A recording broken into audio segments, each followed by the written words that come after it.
അമേരിക്കയിൽ അന്തരിച്ച Believers Eastern Church സഭാധ്യക്ഷൻ മാർ അത്തനേഷ്യസ് യോഹാൻ മെത്രാപ്പൊലീത്തയുടെ സംസ്കാര ചടങ്ങുകളുടെ ഒന്നാം ഘട്ടം പൂർത്തിയായി.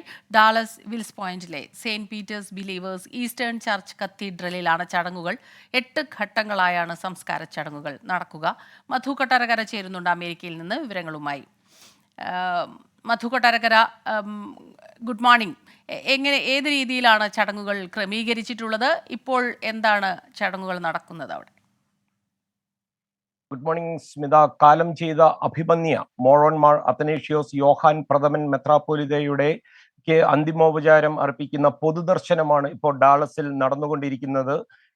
മലയാളികളും സഭാ നേതൃത്വവും ഒരുപാട് വികാരിമാരും ബിഷപ്പുമാരും ഒക്കെ ഈ അന്തിമോപചാരം അർപ്പിക്കുവാൻ ഡാളസിൽ എത്തിച്ചേർന്നിട്ടുണ്ട്. ഓർത്തഡോക്സ് പാരമ്പര്യപ്രകാരമാണ് ശവസംസ്കാര ശുശ്രൂഷകൾ നടന്നുകൊണ്ടിരിക്കുന്നത്.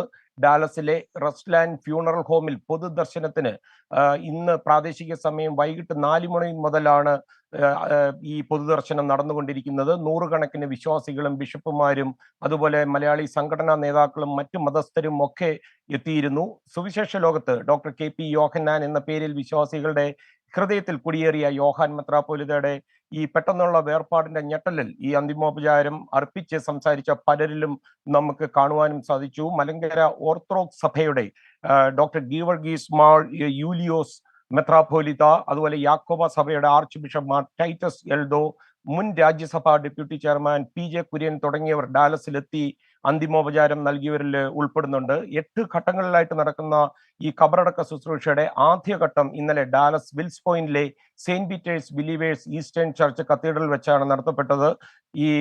ഇവിടെ നിന്ന് അമേരിക്കയിൽ നിന്ന് തിരിച്ച് കേരളത്തിൽ തിരുവല്ലയിൽ സഭാ ആസ്ഥാനത്തായിരിക്കും അദ്ദേഹത്തിന്റെ ഈ പിന്നീടുള്ള ശവസംസ്കാര ശുശ്രൂഷയും ഖബറടക്കവും നടക്കുക. ഇതിനായിട്ടുള്ള നടപടിക്രമങ്ങൾ പൂർത്തീകരിച്ചു വരികയാണെന്നാണ് സഭാ കേന്ദ്രങ്ങളിൽ നിന്ന് നമുക്ക് അറിയുവാൻ സാധിച്ചത്. സ്മിത.